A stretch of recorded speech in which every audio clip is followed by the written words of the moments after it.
Vivir aventuras, viajar sin movernos de casa o explorar mundos desconocidos son algunas de las posibilidades que nos ofrecen las nuevas tecnologías. En Aragón se está investigando cómo interpreta nuestro cerebro esta falsa realidad. Y se están desarrollando aplicaciones de realidad aumentada y realidad virtual que se venden a empresas de todo el mundo. Hoy en ruta por el lado virtual de la ciencia.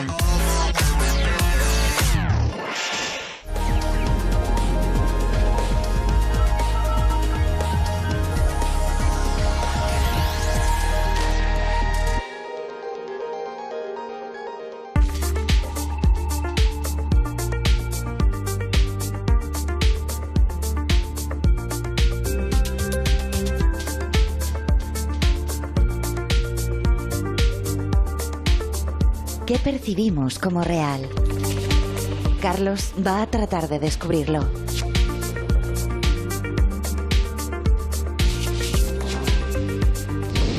Belén Masia es profesora en la Universidad de Zaragoza e investigadora del Graphics and Imaging Lab.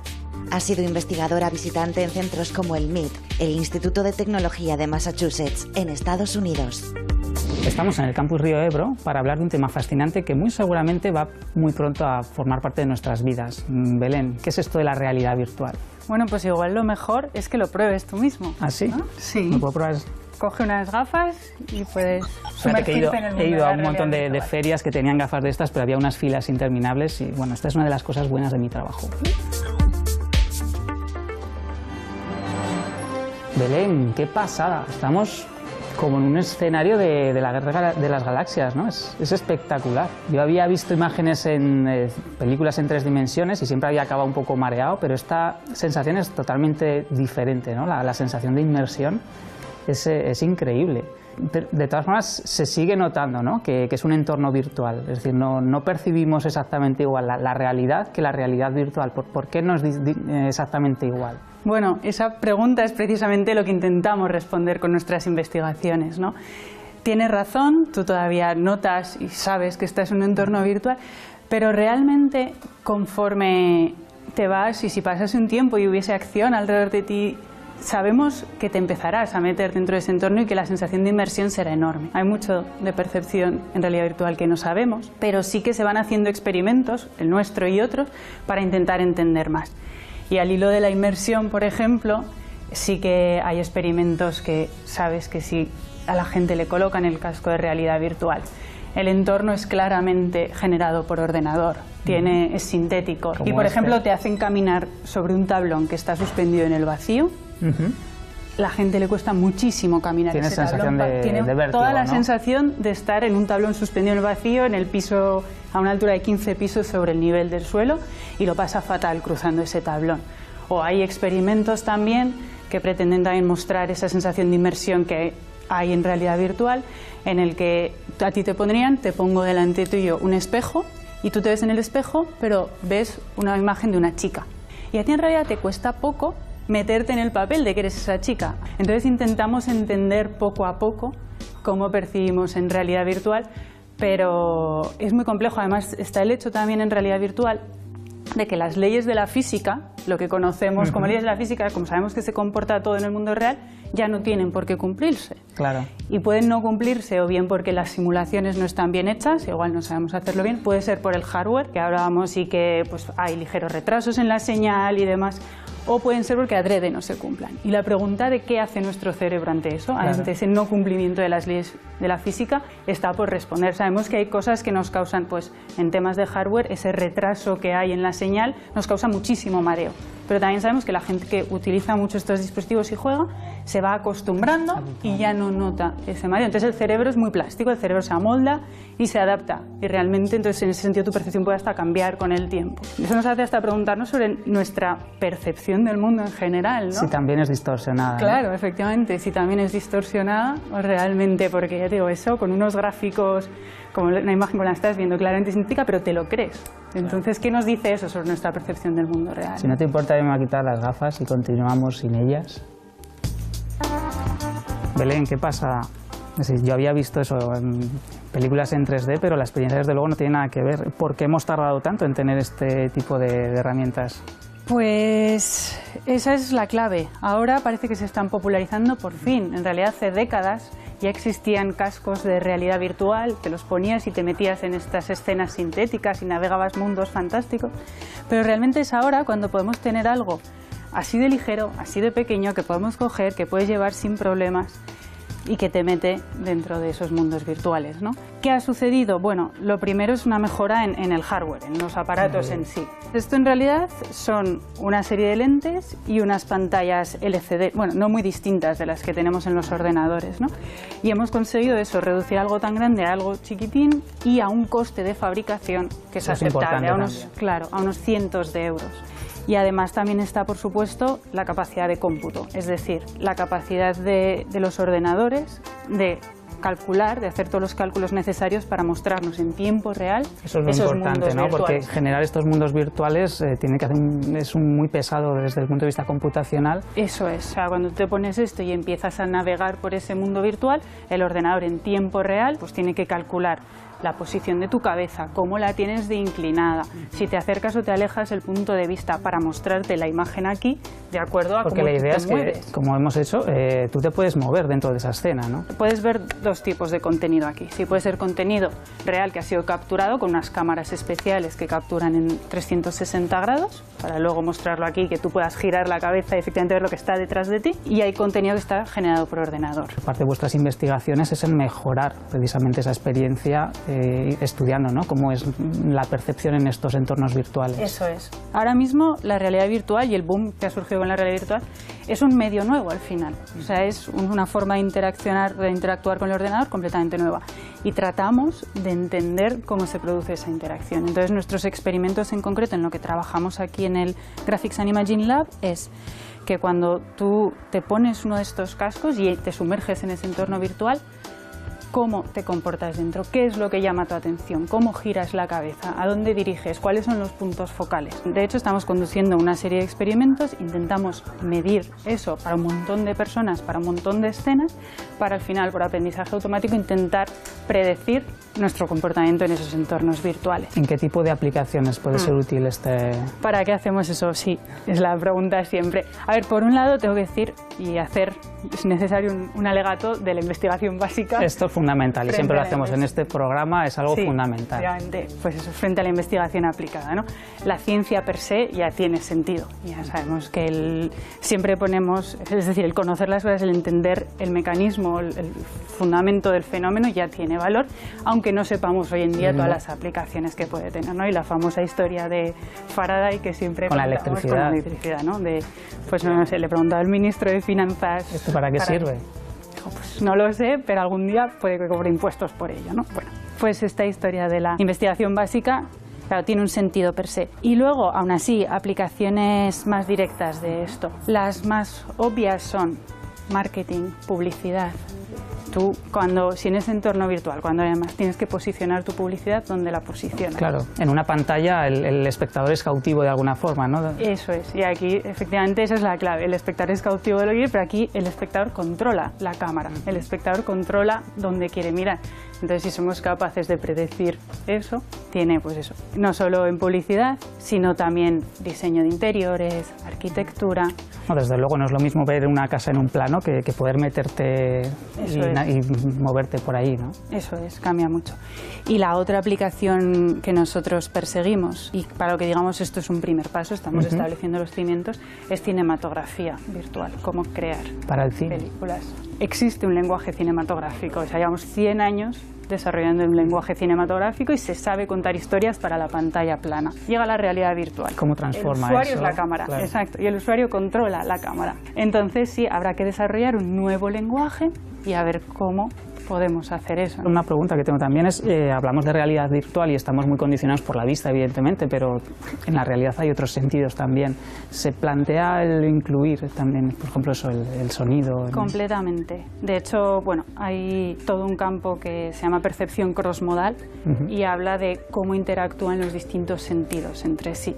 Y realmente cómo, por ejemplo, el sentido del oído, el audio puede alterar lo que tú estás percibiendo visualmente. O sea, hay una interacción entre los sentidos al nivel de que uno puede alterar tu percepción en el otro. Pues a veces son guantes o son algún tipo de dispositivo. Podrían transmitir sensaciones táctiles incluso. Eso es, y transmiten sensaciones táctiles, de forma que si yo en el mundo virtual estoy apoyándome sobre una mesa, estos guantes que yo llevo, que tienen pequeños sensores, me hacen una ligera presión en los dedos para que yo también note en ese sentido del tacto que me estoy apoyando y la sensación sea mucho más inmersiva. Pues muchísimas gracias, Belén, y a vosotros. Mucha suerte con todo. Gracias. Nosotros vamos a seguir metiéndonos en mundos virtuales con un simulador.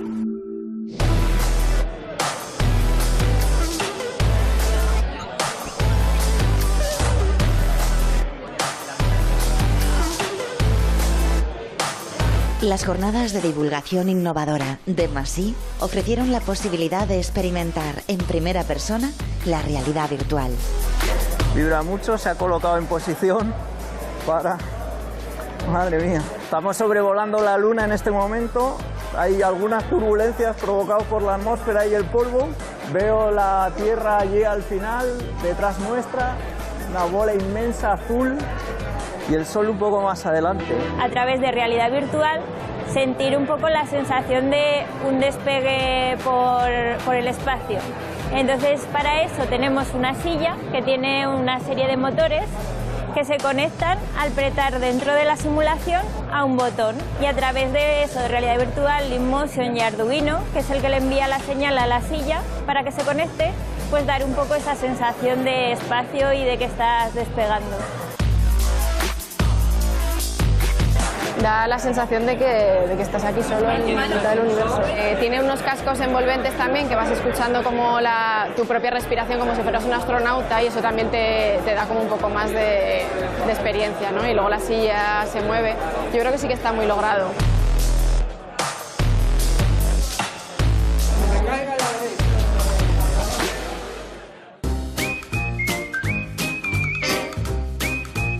Pues no lo sabía, pero bueno, yo es que tengo uno con pelo largo. Testosterona tenemos igual, los calvos o calvos, todos. Bueno, yo creo que esto es como los metrosexuales, lo mismo. El que sea un hombre metrosexual no quiere decir que sea más experto en la cama, ni mucho mejor en el amor que los demás. O sea, creo que eso es un bulo que se ha inventado y... No te sé decir si es... Yo creo que es falso. Sé que hay un filón de sex appeal de gente que va rapada o calva, pero no me he planteado si pueden tener más testosterona o no. Sí que influirá a la hora de tener las relaciones que sean más plácidas, ¿no? Hombre, algunos sí que ha fardado. Algunos sí, yo tengo unos cuantos amigos calvos y sí que alguno ha fardado, pero no me lo creo. Habría que verlo, habría que hacer un estudio in situ, y eso es muy difícil y muy complicado, porque no creo que nadie quiera estar ahí presente.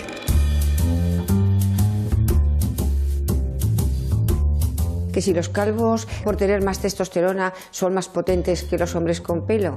Bueno, la verdad es que eso es un mito. Se han realizado estudios mediante los cuales se han analizado hombres y se han estudiado la testosterona que tenían. Estos estudios se han realizado en la Universidad de Yale y se ha llegado a la conclusión de que efectivamente es irrelevante la tasa de testosterona. Lo que sí verdaderamente determina la calvicie es la genética. ¿Y por qué? Pues porque confluyen una serie de genes que lo que van a hacer es que esa hormona testosterona derive en la dihidrotestosterona. Y esta sustancia lo que hace es impedir que el folículo piloso, es decir, de donde crece el pelo, tenga menor sangre, tenga menor nutrición, y por lo tanto el pelo cada vez va creciendo más débil, cada vez se va atrofiando más el folículo hasta que se consigue una pérdida total de pelo. Por lo tanto, el hecho de tener un marido calvo no quiere decir que vayas a tener a un hombre potentemente muy sexual. Me lo creo, si lo dice él me lo creo, pero vamos, que no lo sabía, no tenía ni idea. O sea, no creo que una hormona te haga tener mejores relaciones sexuales, porque también para una persona unas relaciones van a ser mejor que otras.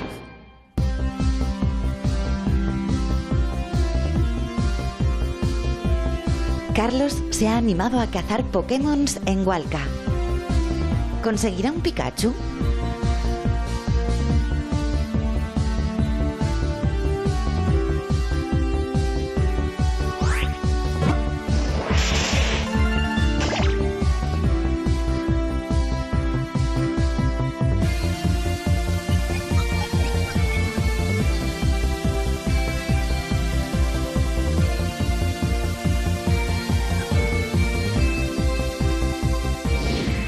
Diego Romero es técnico en tecnologías TICS de Itainnova, el Instituto Tecnológico de Aragón, y anteriormente trabajaba en el sector privado. Además, ha participado y coordinado varios proyectos europeos y nacionales de investigación. Diego, te confieso que no había jugado nunca al Pokémon GO, pero puedo entender el boom que ha supuesto, ¿no? El ver la realidad y de repente muñequitos por ahí apareciendo. Sí. Hemos empezado el programa hablando de realidad virtual, esto sería un ejemplo de realidad aumentada, ¿no? Sí, sería un ejemplo de realidad aumentada, sobre todo porque superpone esos muñecos, esos Pokémon, sobre la realidad. En realidad esto de la realidad aumentada se empezó a desarrollar ya hace bastante tiempo, ¿no? Esto quizá el Pokémon GO le ha dado un boom. Sí, la realidad aumentada es tecnología muy conocida ya, viene de los años 70, 80, empezaban a hacer ya aplicaciones funcionales a nivel industrial. Lo que pasa es que Pokémon nos ha ayudado muchísimo en la parte de difusión. Ahora todo el mundo sabe qué es la realidad aumentada. Sí, antes era realidad aumentada, ¿qué es eso? ¿Cómo funciona? Ahora es realidad aumentada. Ah, como Pokémon. El Pokémon GO pues te puedes divertir mucho, pero yo le veo unas posibilidades increíbles y es mucho de lo que hacéis vosotros, unas aplicaciones, sí. Por ejemplo, en industria.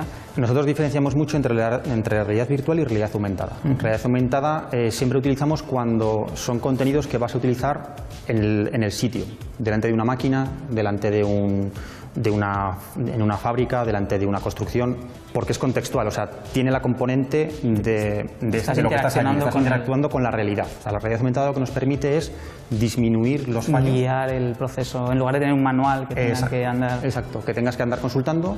Hay diferentes tipos de dispositivos en función de cómo quieres ver o cómo quieres trabajar con esa máquina, o, por ejemplo, si necesitas trabajar con las manos. Tampoco se trata de crear una realidad idéntica a la real, ¿no? Aquí es muy importante también la fluidez. Sí, o sea, nosotros, sobre todo en la parte de aplicación industrial, huimos del fotorrealismo. O sea, nosotros no utilizamos, por ejemplo, los conceptos de brillos, reflejos, porque a nivel industrial no son necesarios, no aportan valor. O sea, aporta valor, por ejemplo, lo que es una textura. Este, por ejemplo, es el marcador sobre el que posicionamos los modelos. Y esta es la referencia. Tiene que reconocer la aplicación para pintar sobre ello. Exactamente, sobre este lo pinta y para que veas, por ejemplo, el nivel de rapidez, estos modelos están en el torno de los 2-3 millones de polígonos. ¿Y en este caso qué tendríamos por aquí? En este caso es otro tipo de aplicación que utilizamos para mantenimiento. Es otro tipo de marcador, para que veáis dos tipos de marcadores diferentes. Y en este caso tenemos una máquina a la que podemos hacer animaciones. Ya no se trata solo de verlo, sino de que podemos interactuar con ello. En este caso, por ejemplo, tendríamos este marcador estaría pegado en la máquina y para no tener que ni siquiera abrir la máquina, con la aplicación podemos hacer transparente la parte inicial. Podemos ver las tripas de la máquina simplemente deslizando. Deslizando el slide, o sea, el control, para poder hacer transparente la zona central. Esto lo que te permite es, sobre todo, dar soporte a esa persona, porque son dispositivos que puedes llevar en tu bolsillo. Esto estamos hablando de realidad aumentada, pero vosotros también trabajáis en realidad virtual. En este caso, por ejemplo, ese mismo tipo de máquina ahora la podemos utilizar con estas gafas. Si te las pones, vas a ver de forma completamente inmersiva. Volvemos a meternos unas gafas. El torno. ¿Cómo funciona este sistema? Las gafas... Estoy delante del torno, es que es como si estuviera aquí, casi lo puedo tocar. Sí, la verdad es que todo el mundo, cuando trabajamos con él, todo el mundo lo rodea. Nadie lo atraviesa. Claro. Es curioso. Es curioso, porque yo podría. Porque se podría llegar a atravesar. La sensación es totalmente extraña. Entonces, el tema es que las gafas están localizadas por dos escáneres que tenemos en dos torres para poder localizar cada uno de los puntos. Área, ¿no? Define un área de trabajo y con las gafas y con este tipo de control, que verás ahora aparecer, con este tipo de control podemos interactuar con el mundo virtual. Tenemos otro para la segunda mano y podemos trabajar de forma completamente natural con todos los contenidos que tengamos dentro. Cuando se pone en amarillo, ¿ves? Con el gatillo que tienes debajo.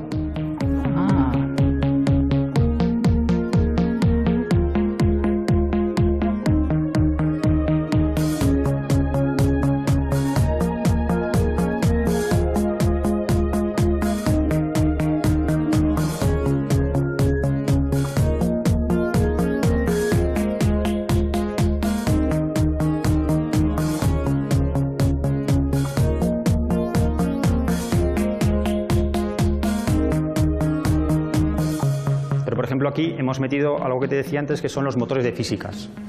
El efecto que haces de poder cogerlo en el aire y poder tirarlo, ahí hemos metido gravedad y momentos de inercia. ¿Otros dispositivos similares? Sí, a nivel de dispositivos estos tendrían que ver más con realidad virtual, son completamente opacos, con lo cual muestran en las gafas el contenido virtual. Empezamos a tener muchos dispositivos de este tipo, un móvil normal con unas gafas especiales. Acoplándolo. Entonces, que es un dispositivo ya que todo el mundo... Que en este caso, por ejemplo, este dispositivo lo regalaban con los teléfonos, con las versiones nuevas de este teléfono, y si no, está en el rango de los 100 euros. Están en torno de los 800 euros más o menos, 700, 600, 800 euros. Como alternativa diferente, y sobre todo en el tema de realidad aumentada, empezamos a tener este tipo de gafas. La potencia de proceso está en un dispositivo tipo móvil. Ya no hay que estar conectado a un... Ya no hay que estar conectado a un ordenador. Y en este caso el contenido nos lo muestra aquí delante, justo delante de los ojos, con lo cual lo que puedes hacer es trabajar con las manos. Lo que comentaba, ¿no? Que liberas la... Exactamente. Este tipo de equipos, por ejemplo, lo que también permiten es combinar la parte de visión, que está en esta cámara aquí delante, con la parte de visualización, con la parte de lenguaje natural. Le puedes dar órdenes por voz. Dispositivos que se ven muy novedosos, pero que ya se están utilizando, ¿no? En la industria, sí. Sobre todo. Este tipo de dispositivo lleva por la tercera evolución. Empieza a haber dispositivos también con este mismo tipo de filosofía que ya están certificados, por ejemplo, para impacto, para poder trabajar en obras, en una obra de construcción. Es un casco homologado para impactos que tú tienes ya toda la información de realidad aumentada de la obra delante. Pues muchísimas gracias, Diego.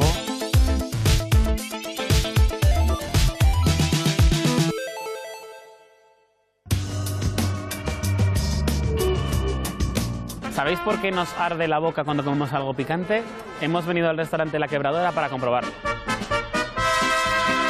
La comida mexicana me da un poquito de miedo porque siempre dicen que es muy picante. ¿Es muy picante la comida mexicana? No, a ver, en México no es tan picante la comida como se cree. Es una teoría que piensan que la comida siempre es picante y no. Pero luego si alguien quiere picante siempre puede elegir unas salsas picantes. Claro que sí, mira, con gusto tenemos para cualquier tipo de comensal una que es de chile serrano, que es un poquito más baja, chile de árbol que sería la media y chile habanero que es ya la para valientes. Ya para valientes. Vamos a intentar probarlas porque aquí nos va el riesgo y a ver qué tal. Vamos a empezar probando la suave, ¿no? Sí, de chile serrano. ¿Eso es mucho o poco? Poco, sin miedo.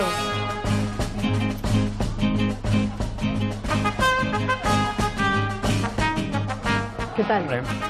Pica sobre todo al final, pero está bueno. Esa sería la baja. Está buena.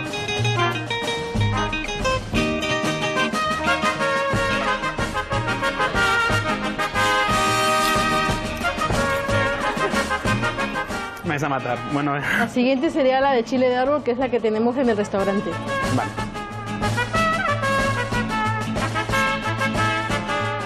¿Me atrevo? Atrévete. Vale, venga. Total, si te atreves a esto... De algo hay que morir, ¿no? Sí, vale. Claro.